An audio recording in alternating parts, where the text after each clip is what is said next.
All right, we're gonna fix my boo-boo from the holes. Looks like I just hit one passage here, so I'm just gonna pack this little area.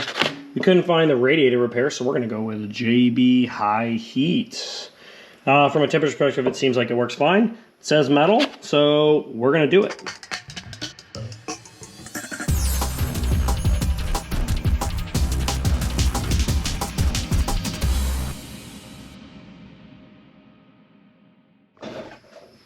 All right, so one of the problems we think that the reason why we won't start every single time is that we're having a heat problem with the starter, so we're gonna put the starter blanket on and see what happens.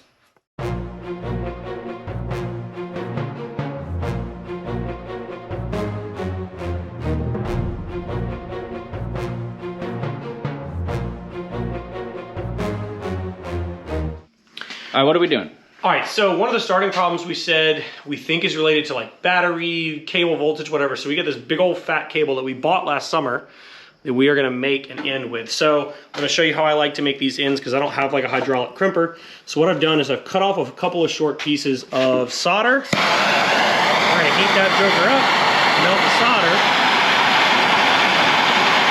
We got a liquid pool here. And then we're gonna cram that guy in there. And we're gonna let it sit until that's dry. Probably could add a little bit more solder. And then just for good measure, I'll give it one little squeeze. These cable ends these lugs are really not quite the right size for this big fat cable, but it'll work. So we will heat shrink that. I'm not gonna touch it because it's hot. And that will be an extremely solid connection. So we'll cut off the flyaways here, and this will go on the battery end. And then we're gonna run this guy down to the starter, and I'll show you where the new battery is gonna go. All right, Holley Street Avenger 670, electric choke, something like that. I've never really messed with these, but kind of becoming a fan. I just hosed this down with brake clean, and it actually looks really good. I did pull off the bowl for the primary back here, and it's clean as it can be inside, so I'm not gonna mess with it. Spacer on, carb on, put this thing back together, and we'll continue waiting for our radiator repair to dry.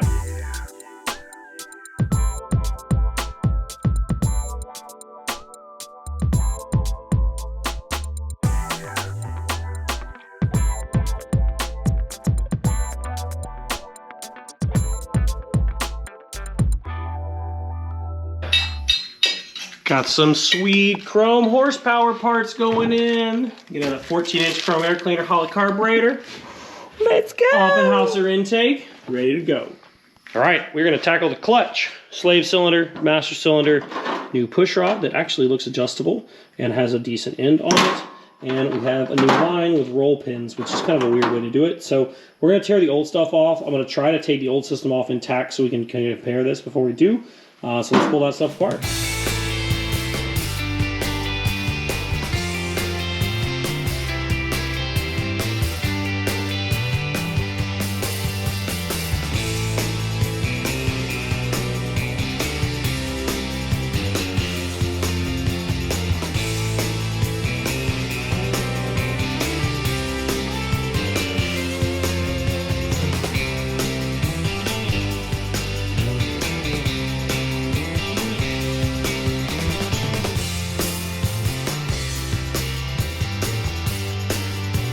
Okay, so this basically just fell off. I just pulled it off. It didn't seem to have anything holding it in place, which I think is wrong. So we're gonna take this over to the bench and check it out. So I've got it on loose at the top and the bottom, so we're gonna pull the whole thing apart as an assembly. So what'd you grab while you're under there? Oh, the whole assembly. The whole assembly. I got the whole thing. So you can see that end, let me turn it this way, is completely hogged out. And we'll show you the part that's on the truck side. I still have no idea what retains this into the car. So this could be part of our problem too. We're gonna take a look. I brought it out like this because I wanna check the new one and make sure everything looks same-ish. So we got a little bit of repair to do on the clutch arm pivot that goes into this push rod, and then we'll have a new push rod too. Okay, here's our push rod. Here is the pivot arm from the car. You can see this is totally worn out, and this is totally worn out. And the way that they went together was like this. So when you push the clutch, That's why the clutch was hard to disengage. So I'm gonna weld this back solid, and then we'll grind it back out. I'll grind this down, weld that back up, and then we'll make it fit really tight to our new push rod, which should make a round shape and not an oblong shape. We'll get this guy fitted back in here nicely with a little bit of extra metal. All right, so we need to keep the cotter pin hole that's right here on the end. I don't want to weld that up, so I may put a cotter pin in there just to kind of give myself some reference. But basically, I'm just going to build a puddle up here and up and up and up, and then I'll take my grinder or die grinder or something, and I'll just round this out until we have a nice, perfect, non-catching fit here. I don't mind if it's a little loose, but like, this is just going to mess us up. So let's get to welding.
All right, so we have it round again, so it will at least hold the push rod, but I'm gonna go a little higher and try to take up a little bit more of that slack, but not enough to bind it. So we're gonna put a little more bead in there. Be a little liberal.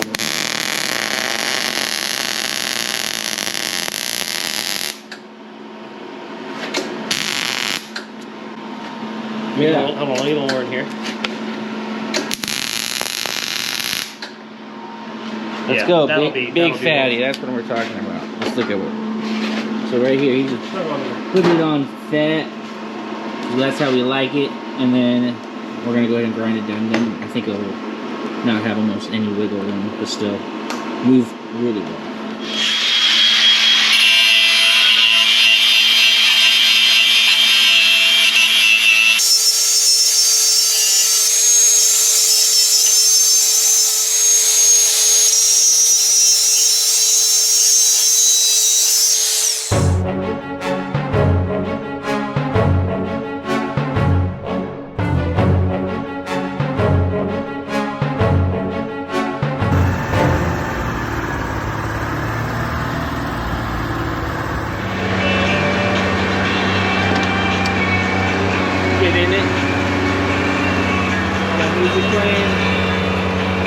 Shout out to Lowe's for letting us park here.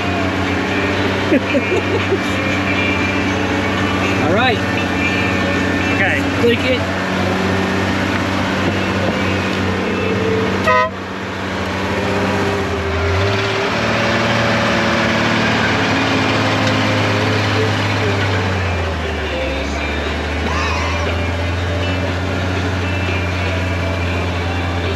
Filming it. I gotta film this. Okay, go over there, that exit.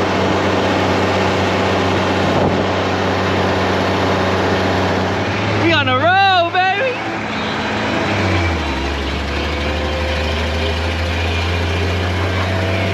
Yeah!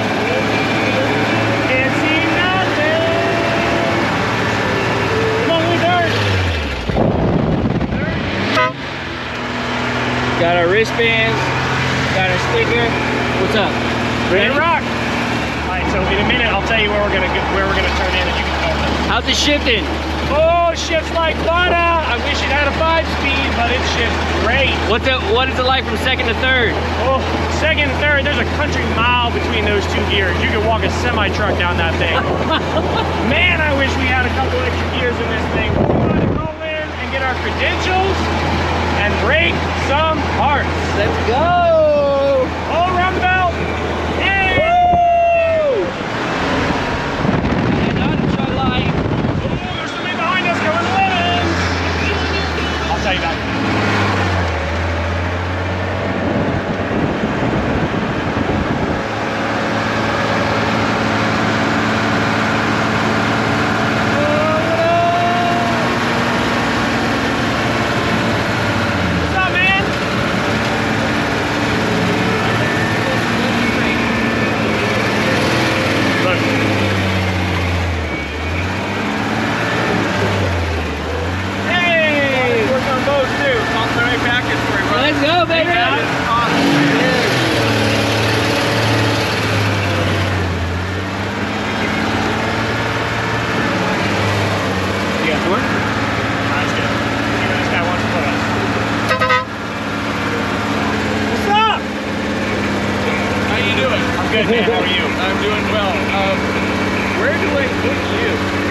want us to stop and then get some other cars and figure it out? Good. Okay. Your call. Let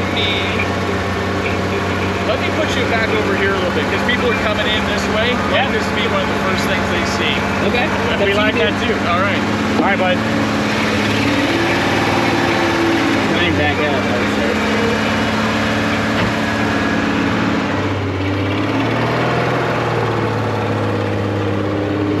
Coming down. All right, the NautiTruck is here. That's the entrance. This is the first vehicle you see when you enter the show for the day. So everybody's getting loaded in. I tried not to tear up their grass as much as possible. But you know, we got the Michael J. Fox Foundation, DeLorean, all over the country, and out of the country, with many, many places raising money. And it is just incredible. I could sit here and stare at this for hours. And I will.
This goes to Nathan Henstrom and his 1986 Ford NautiTruck, which is a